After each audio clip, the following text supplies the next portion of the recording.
Hola, muy buenas tardes. Bienvenidos a este tiempo de palabra en el redil de Itagüí. Espero que sea un tiempo que edifique tu vida, un tiempo en el que la palabra pueda hablarte a ti, pueda hablar a tu corazón. Si nos estás viendo por primera vez, me gustaría que puedas contactarnos a través de nuestras redes sociales o desde un mensaje directo y nosotros te responderemos. Quiero leer para comenzar este tiempo el primer verso del Salmo 33, que es una invitación a adorar y a la integridad. Dice: Alegraos, oh justos, en Jehová, en los íntegros es hermosa la alabanza. La alabanza es hermosa en aquellos que son íntegros. Y lo más hermoso de esa hermosura de la alabanza es que podemos ser íntegros gracias a la obra de Jesucristo, gracias a nuestro Salvador. Por eso podemos adorarlo. Acompáñame en oración y comencemos este tiempo juntos escuchando la palabra de Dios. Padre, gracias. Gracias porque tú nos invitas a ser íntegros. No por nuestro esfuerzo, sino por tu sacrificio, por tu obra redentora. Gracias, Señor. Háblanos a través del tiempo de palabra, Señor, que nos invita a la adoración, a celebrar tu nombre, tu gloria. Te lo pido, Dios, en tu nombre precioso. Amén.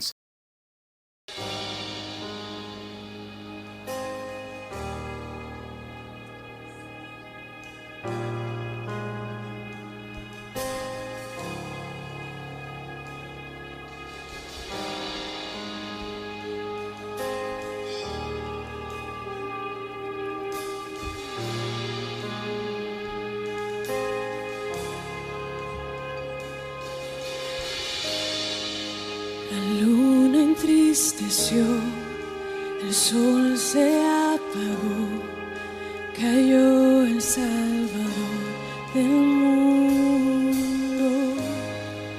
Su cuerpo en la cruz, su sangre derramó, el peso del pecado sobre él.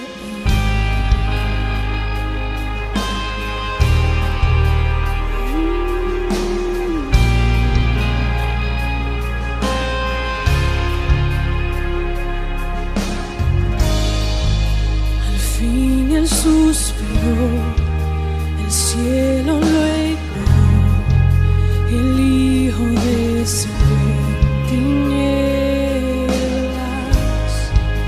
La guerra en el Seol, la muerte derrotó, el infierno fue al fin vencido. La tierra retumbó, la piedra él quitó, su amor perfecto siempre vencerá. Oh muerte y tu aguijón, el Rey resucitó, ganando la victoria. Por siempre él, la gloria es, por siempre exaltado es, por siempre él es digno, vivo está, vivo está. La tierra retumbó, la piedra él quitó, su amor perfecto siempre vencerá.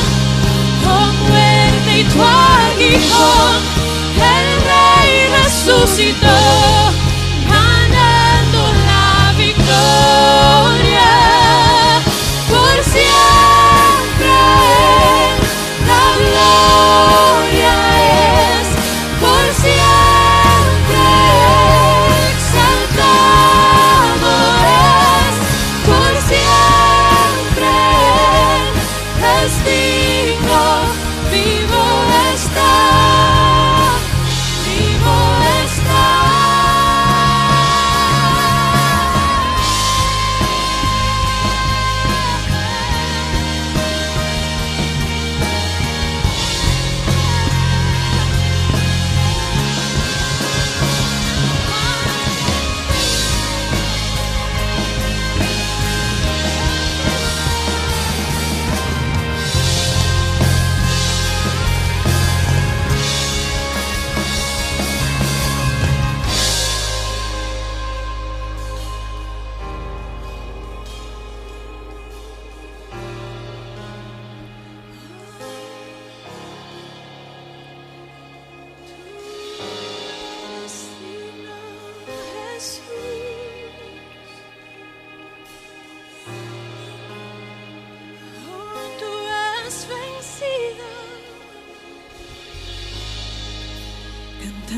Cantamos aleluya, cantamos aleluya, cantamos aleluya, el Cordero venció.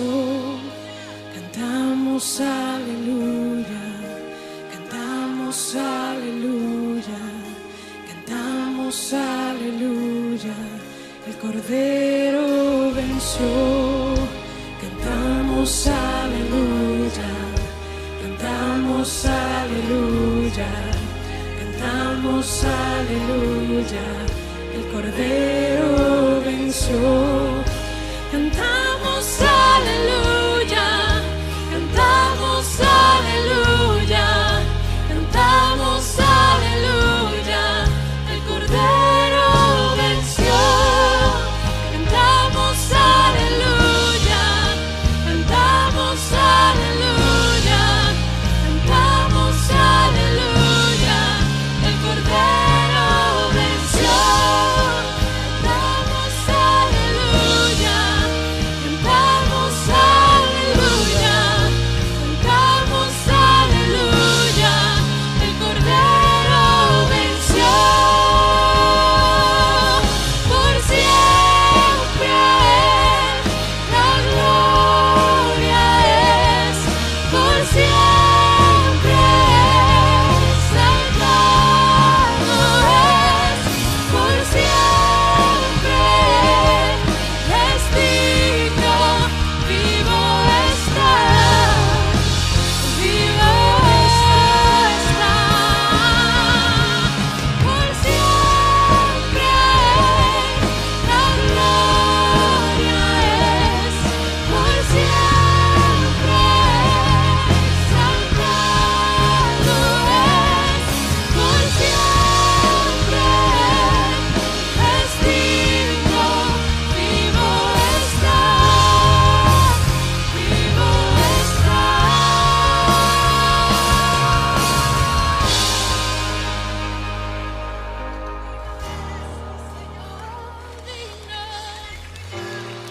Eres digno.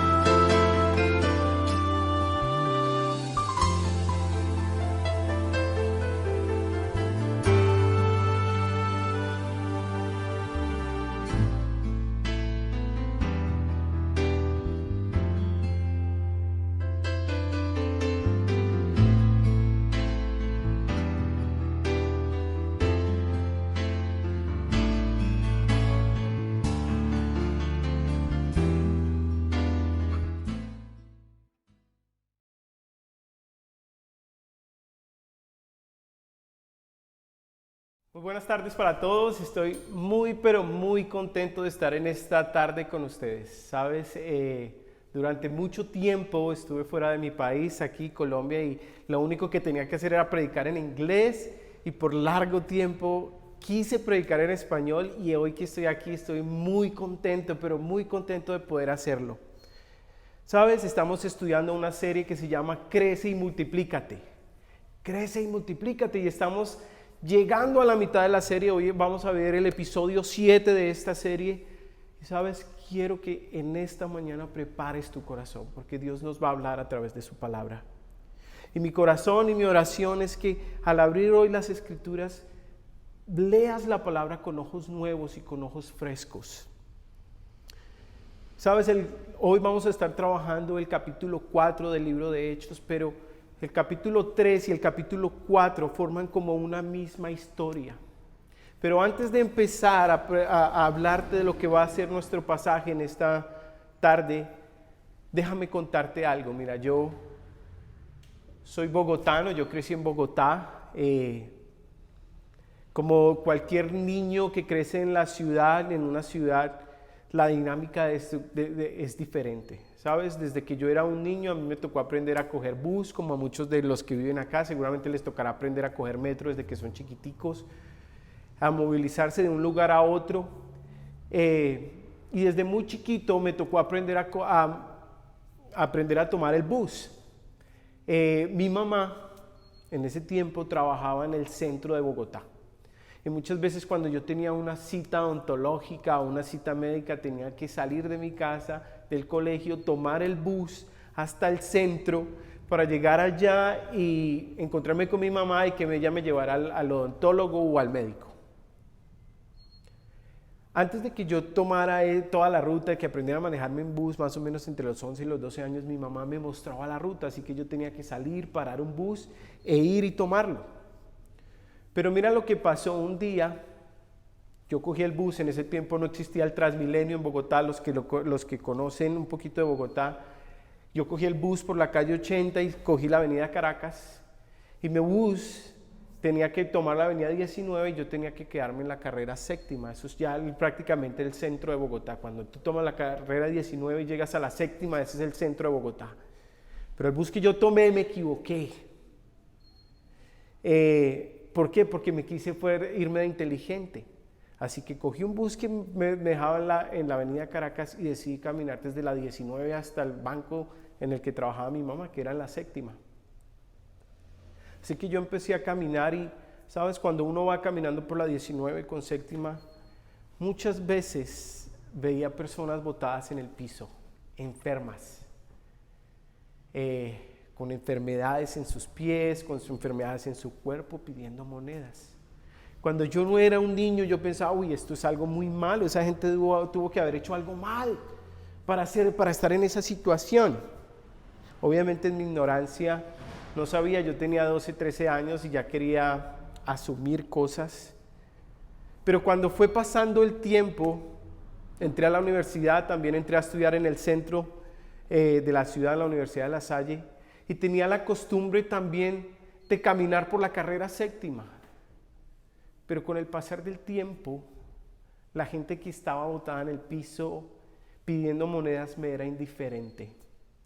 Seguramente pasa lo mismo en una ciudad como Medellín. Ustedes que viven aquí, que la conocen bien, que cuando van al centro van a encontrar personas que están ahí pidiendo monedas, extendiendo, y uno a veces es indiferente. Pero Dios muchas veces, para mostrar su gloria, nos muestra que Él no es indiferente. Y por eso quiero llevarte a una ciudad, la ciudad de Jerusalén. ¿Sabes? La ciudad de Jerusalén es una ciudad hermosa, muy similar en cierta geografía a Medellín. Y déjame decirte por qué. Porque es una ciudad, como todo, espacios pequeños, pero alrededor de la ciudad estaban los montes. Diferentes montes, el monte de los Olivos, el monte de Getsemaní, y bueno. Y cuando tú vas desde los montes, Jesús muchas veces cuando bajaba desde el monte de los Olivos veía la ciudad y ¿sabes qué dijo? Hay un pasaje en Lucas que dice que Él lloró por Jerusalén. En la historia de hoy, la historia que acaba de narrar, de que hemos estado estudiando en Hechos capítulo 4, nos va a hablar de Jerusalén.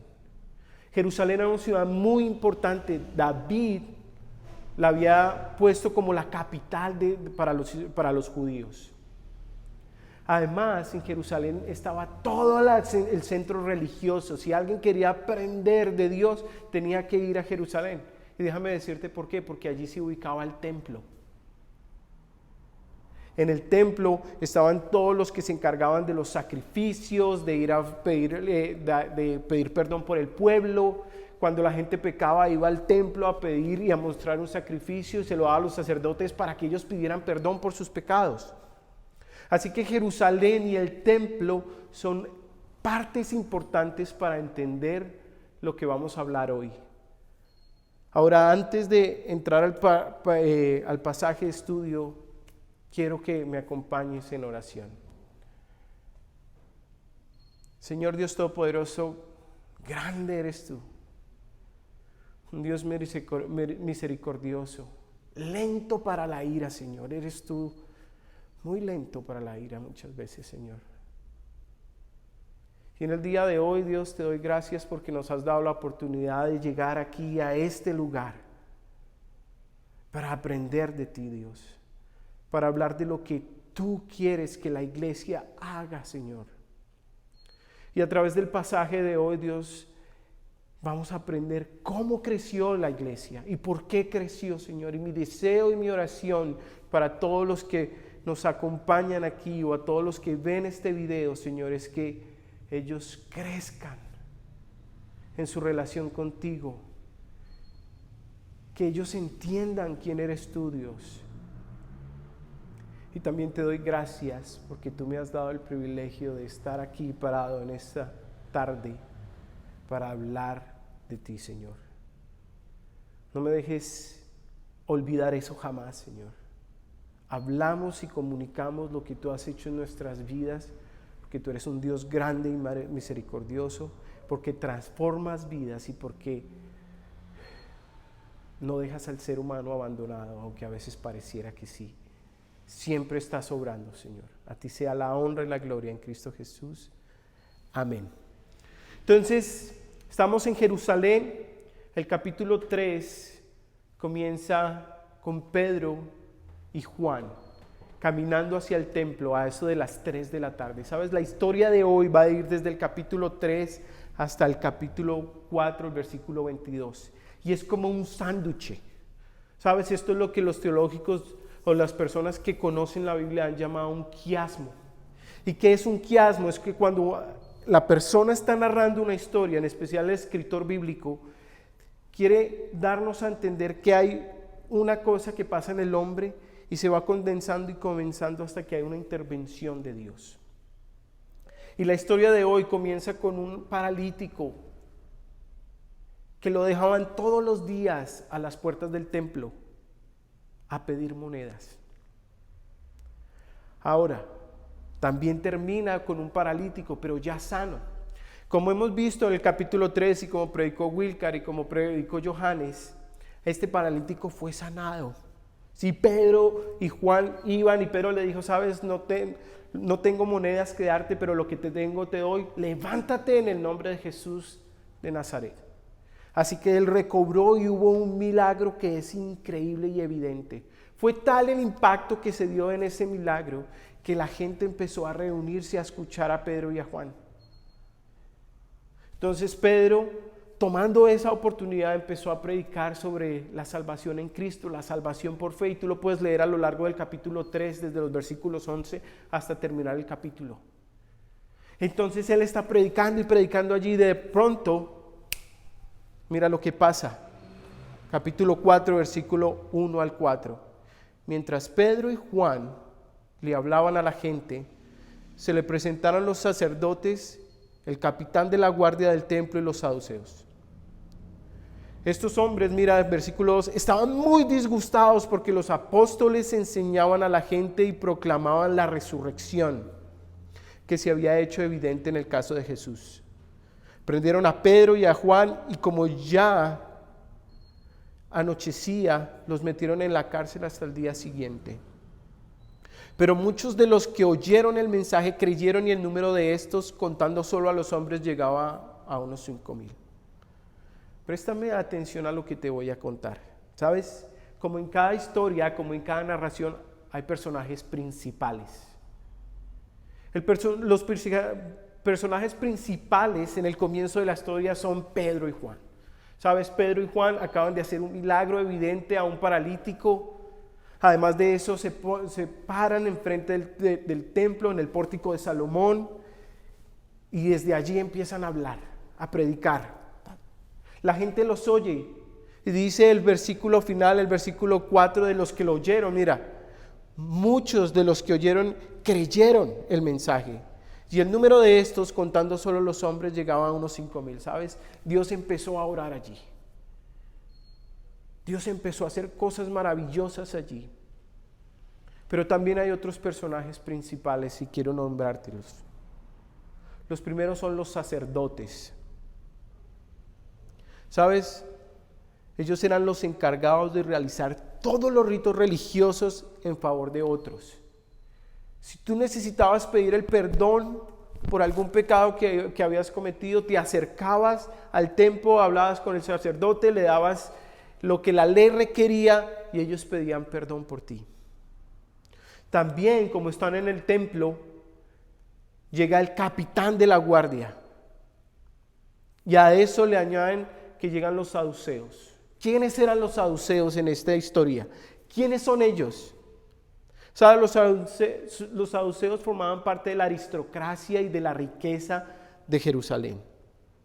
Ellos estaban vinculados en el templo. Ellos siempre estaban en el templo y ministrando allí. Pero tenían un problema los saduceos, que como conocían la ley, ellos solo aceptaban el Pentateuco, no aceptaban a los profetas, no aceptaban los salmos, no aceptaban los demás escritos. Y entonces no creían en la resurrección. Ahora, como Pedro y Juan están predicando sobre la resurrección a través de la fe en Cristo y que Cristo fue resucitado, entonces estaban extremadamente molestos. Dice el versículo 2 que estaban muy disgustados. ¿Sabes? La palabra griega allí es que les echan las manos, como que los cogen y los jalan y los cogen aquí y les dicen: oiga, ¿ustedes qué están haciendo? ¿Cómo así que están predicando la resurrección en Cristo? Ahora, la historia, el milagro empezó a las 3 de la tarde. Aquí ya ellos han terminado, están seguramente dialogando con la gente en esta historia. Y entonces, ¿sabes qué hacen ellos? Cogen a Pedro y a Juan, y como ya era tarde, entonces dicen: ¿sabes qué? Vamos a meterlos a la cárcel.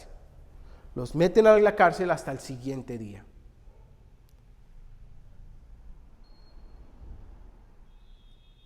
Pero a pesar de que ese suceso estaba pasando, el versículo 4 nos afirma que muchos de los que oyeron el mensaje creyeron. Y el número de estos, contando solo los hombres, llegaba a unos 5,000. ¿Sabes? Dios empezó a obrar allí. Pero aquí, a partir de este capítulo, de este versículo, el capítulo 4, el versículo 3 y 4, hay un punto de no retorno, por así decirlo. ¿Sabes? A partir de este momento en la historia del cristianismo, ya no se va a vivir como antes, no se va a vivir como en Hechos 1 y 2. Ahora va a empezar una persecución tremenda que lo podemos ver en cualquier epístola. Gálatas, 1 de Corintios, hay una persecución tremenda a aquellos que predicaban la salvación por fe. Y ahora te voy a decir por qué.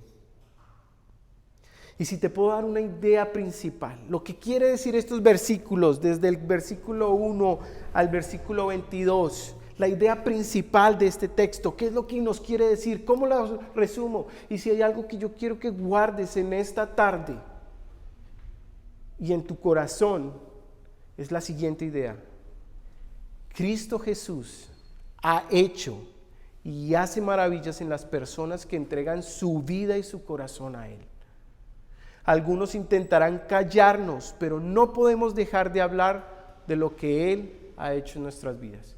¿Sabes? Te lo voy a repetir una vez más para que me sigas.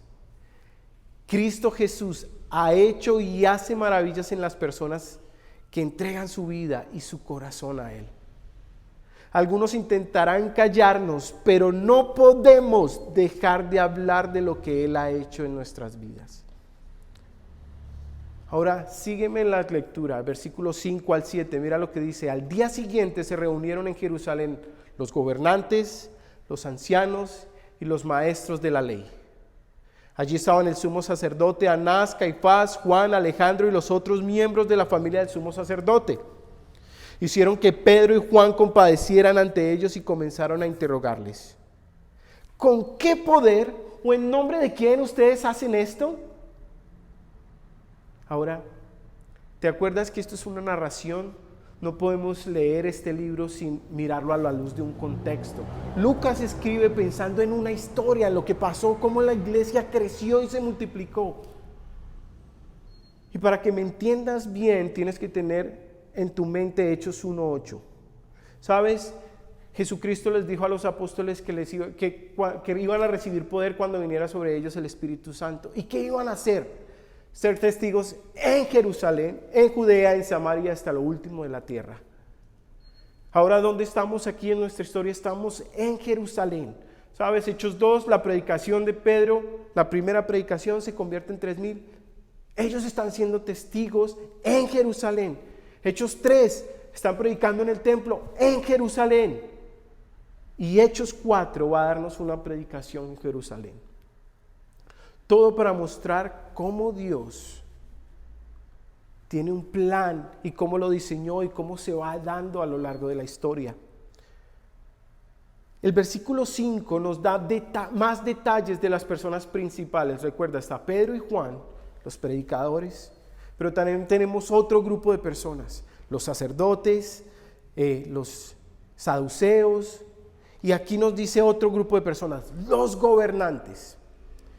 Estos eran un grupo que consistía en sacerdotes y maestros religiosos, quienes se reunían para decidir sobre asuntos legales con implicaciones religiosas, políticas y sociales. También la palabra nos dice que estaban los ancianos. ¿Quiénes eran los ancianos en Jerusalén? Eran los líderes en las sinagogas que guiaban al pueblo en las tradiciones de la religión. Y finalmente nos dice que estaban los maestros de la ley, los famosos escribas, que eran los que conocían la ley mosaica y además eran los encargados de interpretarla. Ahora, esto es lo que más adelante se va a llamar el concilio de Jerusalén, o también los que lo van a llamar el Sanedrín. Cuando uno lee en la Reina Valera, tú vas a encontrar que la palabra que ellos dicen, en vez de ser gobernantes y todo, es el Sanedrín. O sea, era un grupo, el Sanedrín era un grupo de toda esta gente que acabamos de nombrar, de gobernantes, ancianos y maestros de la ley. Constituía de 70 personas, más uno que era el sumo sacerdote. Y ellos eran encargados de velar por todas las decisiones religiosas que se predicaban en Jerusalén. En otras palabras, eran aquellos que estaban encargados de enseñar al pueblo sobre Dios, de dirigirlo, de guiarlo. Ahora, el versículo 6 nos dice además que allí estaba el sumo sacerdote Anás, Caifás, Juan y Alejandro y otros miembros de los sacerdotes. Quiero que pongas la atención en ellos, porque Lucas los nombra anteriormente también en el Evangelio de Lucas. No solo Lucas, también lo nombra Mateo, también lo nombra Juan. ¿Sabes? Ellos eran los mismos que unos meses atrás habían llevado a juicio a Cristo. Estos hombres ya habían estado presentes en las enseñanzas de Cristo. Estos hombres ya habían intentado judicializar a Cristo. Y sabes, a raíz de mentiras y a raíz de falsos testimonios hicieron que Jesucristo caminara hacia la cruz. Ellos mismos eran los que pidieron que liberaran a Barrabás, un asesino, en vez de liberar a Cristo. Entonces aquí tenemos a todo este grupo enfrente de Pedro y Juan. Aquí está la historia, aquí está el centro. Y mira lo que pasa en el versículo 7, dice: hicieron que Pedro y Juan compadecieran ante ellos y comenzaron a interrogarles: ¿con qué poder o en nombre de quién hicieron ustedes esto? Ahora, esa pregunta parece ser muy sencilla, pero no lo es. ¿Sabes que en ningún momento ellos piensan en el paralítico que había sido sanado? Su pregunta se fundamenta en el nombre de quién. ¿Sobre quién van a hablar? Sobre nombre. ¿Sabes por qué? Porque los gobernantes, los sacerdotes, los saduceos, los escribas, los fariseos, todos se guiaban por un nombre. La idea de ellos era ser educados desde que eran bien niños por un maestro. Aquellos que los iban a eventualmente llamar rabís. Entonces ellos están cuestionando: ¿quién es su maestro? ¿En nombre de quién?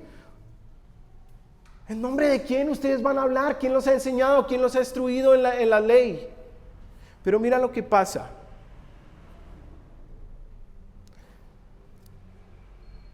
Dice la palabra en el versículo 8 que Pedro, lleno del Espíritu, les respondió: gobernantes del pueblo y ancianos, hoy se nos procesa por haber favorecido a un inválido y se nos pregunta: ¿cómo fue sanado?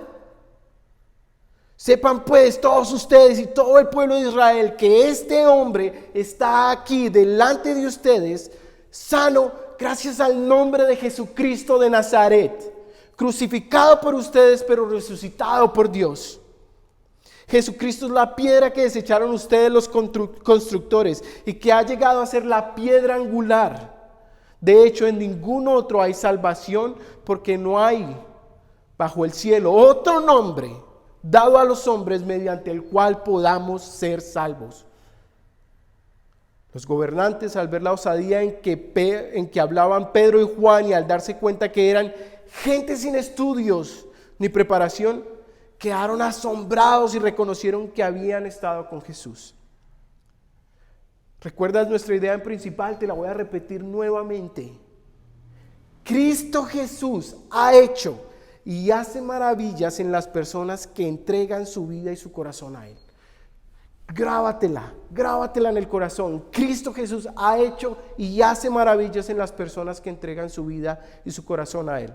¿Sabes? El último versículo, el versículo 13, nos dice qué pasó con Pedro y Juan.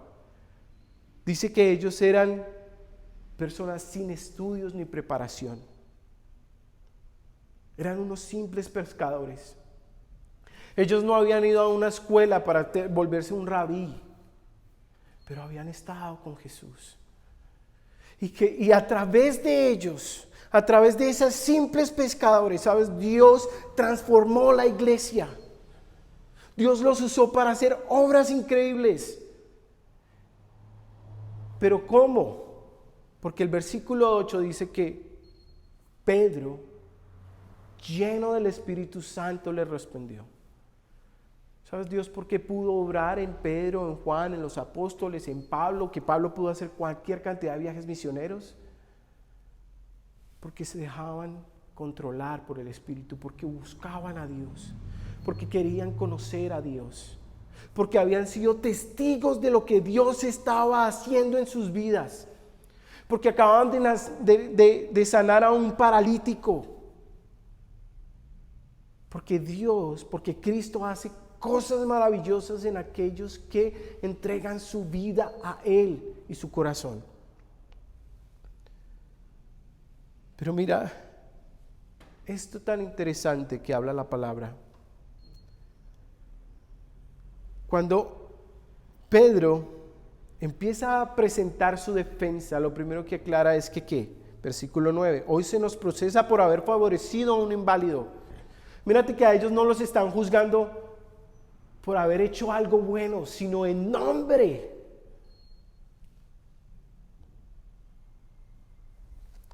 Ahora, a partir del versículo 10 al versículo 12, ¿te acuerdas que yo te dije que el capítulo 3 y 4 es como un sándwich? Y se va uniendo y se va uniendo y se va uniendo hasta que entra la manera en que Dios interviene en el mundo, lo que se llama un quiasmo. Está a partir del versículo 10 al 12. Mira, dice: sepan pues todos ustedes y todo el pueblo de Israel que este hombre está aquí delante de ustedes, sano, gracias al nombre de Jesucristo de Nazaret. ¿Sabes? Esa persona, ese paralítico, había tenido un milagro en el nombre de Jesucristo. Ahora, el capítulo 3 revela que fue por su fe en Cristo que había sido sano. Versículo 11 dice: Jesucristo es la piedra que desecharon ustedes los constructores y que ha llegado a ser la piedra angular. Quiero detenerme ahí, porque esas palabras que están ahí en ese versículo son las mismas que usó Jesucristo anteriormente. En Mateo 21:42, Jesús les dice lo mismo a los fariseos. Ahora, todas esas palabras son tomadas del Salmo 22, perdón. Pero déjame decirte algo del Salmo. ¿Sabes? Este es un Salmo que se enfoca en la misericordia de Dios y en el amor fiel que Él tiene hacia Israel. Pero también hace una mención especial a los sacerdotes, a los que venían de la familia de Aarón, y de todo lo que ellos podían hacer gracias a la misericordia y el poder de Dios. ¿Sabes? El salmista también habla de todas las cosas que pudo hacer, gracias es al poder de Dios. Y de las obras poderosas que Dios ha hecho a través del salmista. Y todo esto parece indicar que algunos no querían aceptar esa misericordia de Dios. Y que por el contrario, ¿sabes?, la desechan.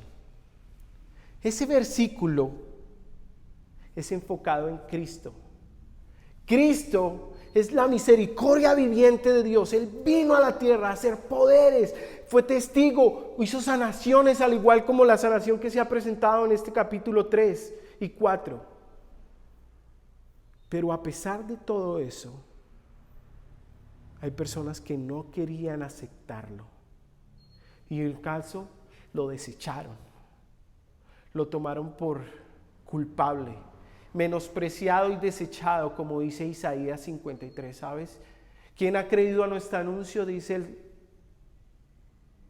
¿Quién ha creído? Se pregunta Isaías.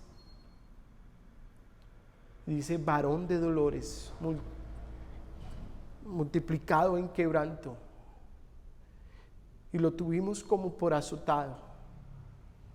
Mas a nuestros ojos no tenía gusto ni parecer. Ese Cristo, enfrente de todas las personas religiosas de Jerusalén, ¿sabes? No querían valorar lo que era Cristo, no querían valorar la misericordia de Dios. Ahora finalmente termina sus palabras diciendo que no hay un nombre, versículo 12, dado a los hombres en que podamos ser salvos. Este es el evangelio puro, mi querido hermano. Las personas son salvas por su fe en el nombre de Cristo.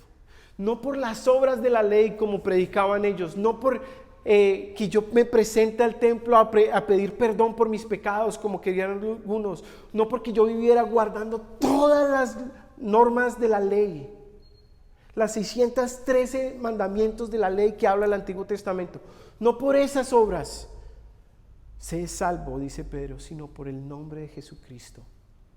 Si tú acompañas esta predicación con la predicación del capítulo 3, tú te vas a dar cuenta que lo que Pedro quiere mostrarle a ellos, ¿sabes qué? Es que la única salvación se puede dar en Cristo. ¿Y sabes por qué? Porque ha habido un milagro que ha sido evidente. Hay un paralítico que ha sido sanado en el nombre de Jesucristo. Para aquellos grupos, entre ellos los saduceos que no creían en la resurrección, se caía toda su torre de mentiras. Ellos creían que no había resurrección, pero en Cristo hay resurrección. Tantas eran las mentiras que cuando Jesucristo resucitó crearon la mentira de que, ¿sabes qué? Vamos a decir que los apóstoles se robaron el cuerpo de Cristo para que nadie más vuelva a hablar en el nombre de Cristo.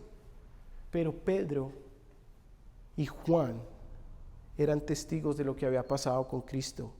Ellos habían vivido con Cristo, son testigos de su resurrección.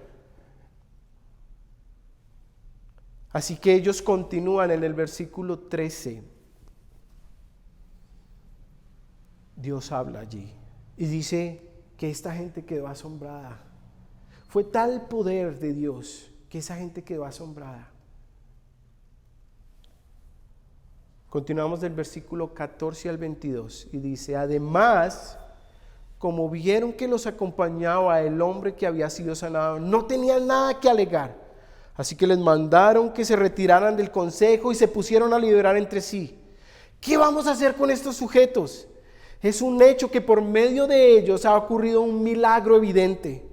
Todos los que viven en Jerusalén lo saben y no podemos negarlo.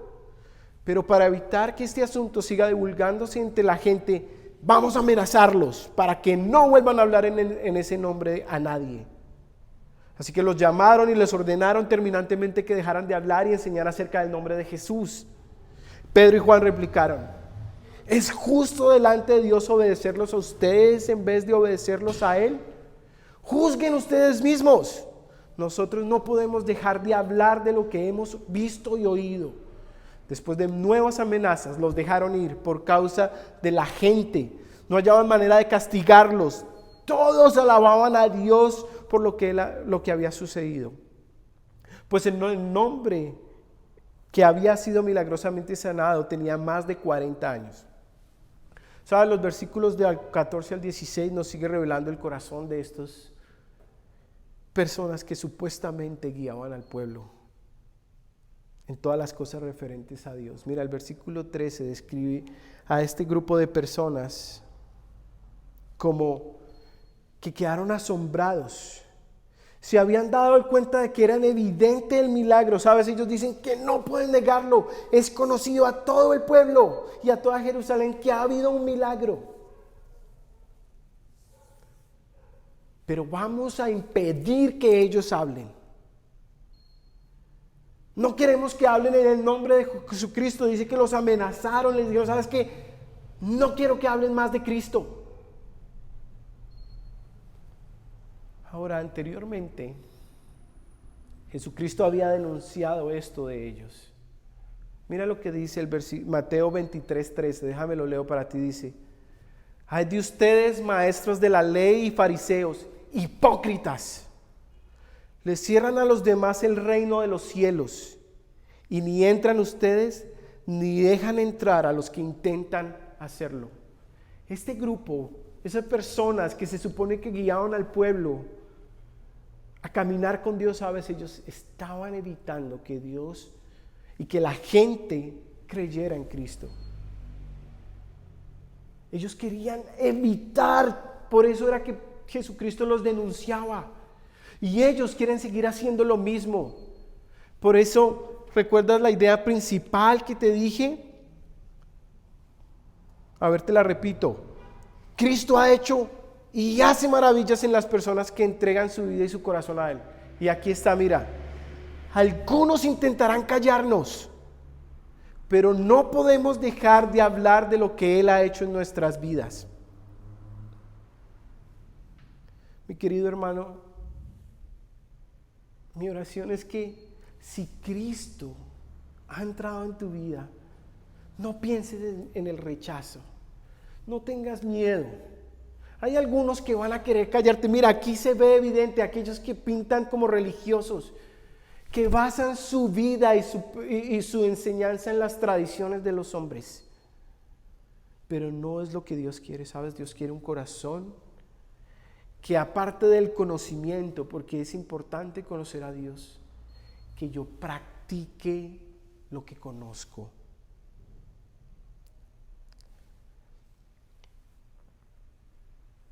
Mira lo que dice el versículo 19 y 20.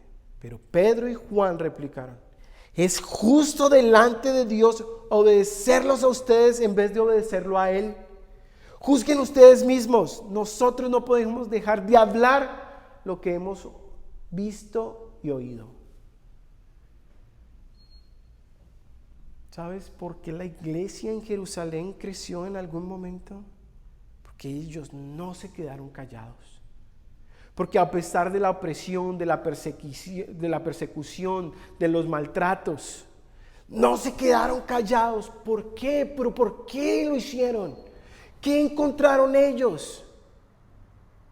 Que solo en el nombre de Cristo hay salvación. ¿Sabes qué hace Cristo cuando entra en la vida de una persona? La transforma y empieza a cambiar. Piensa en la primera vez que te llevaron a un lugar y te hablaron de Cristo y tú entregaste tu vida a Él. ¿Cómo fue esos momentos? ¿No querías leer la Escritura todo el tiempo? ¿No querías hablar de lo que Dios estaba haciendo en tu vida? ¿Sabes por qué ellos no se callan? Porque ellos constantemente están viendo lo que Dios hace, lo que Cristo hace. Así que no te quedes callado. No permitas que por amenazas y por aquellos que tienen un pensamiento religioso y que creen saber más que tú, no puedes hablar. Sí puedes hacerlo. Estos hombres eran comunes y corrientes, pescadores, sin ningún entrenamiento bíblico al parecer, pero que estaban hablando de lo que Cristo había hecho en sus vidas. Finalmente el versículo 22 y 21 dicen: después de nuevas amenazas los dejaron ir. Por causa de la gente no hallaban manera de castigarlos. Todos alababan a Dios por lo que Él había hecho. Pues en el nombre de Cristo, el hombre había sido sanado milagrosamente. Tremenda historia. Tremenda historia. Ahora, quiero llevarte esto a la práctica. No quiero dejarte la historia ahí como, ok, ¿qué pasa aquí? Quiero darte la aplicación de esto. Quiero que pienses en esto. Y lo primero que te vas a hacer es la vida cristiana no se centra en el conocimiento de la Escritura solamente, sino en la práctica de ese conocimiento. La vida cristiana se centra en lo que Dios ha hecho en mi vida y por lo tanto me produce un gozo, amor y deseo de comunicar lo que Dios está haciendo en mi vida, ¿sabes? No te centres solamente en conocer, sino en vivir. Vive la vida cristiana. Cuando te digo esto, vivir, es que si la palabra te dice, si alguno quiere venir en pos de mí, tome su cruz y sígame, toma la cruz de Cristo y camina, niégate a ti mismo. Si de la palabra te dice, ama a tu prójimo más que a ti mismo, ámalo. Deja de pensar tanto en ti, no te centres tanto en ti, sino en tu prójimo, en lo que él puede necesitar. ¿Sabes cómo se refleja el amor de Cristo en la vida? Cuando yo soy capaz de hablarle a otros de Cristo. Porque tú como creyente, como hijo de Dios, eres un milagro viviente. Dios te ha resucitado de la muerte del pecado. Dios te ha dado vida.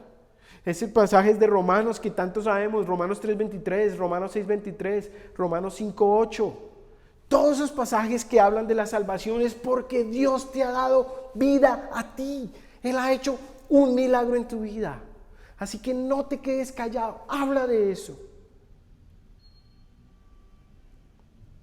Finalmente, piensa en alguien que ames de corazón y que no conoce a Cristo.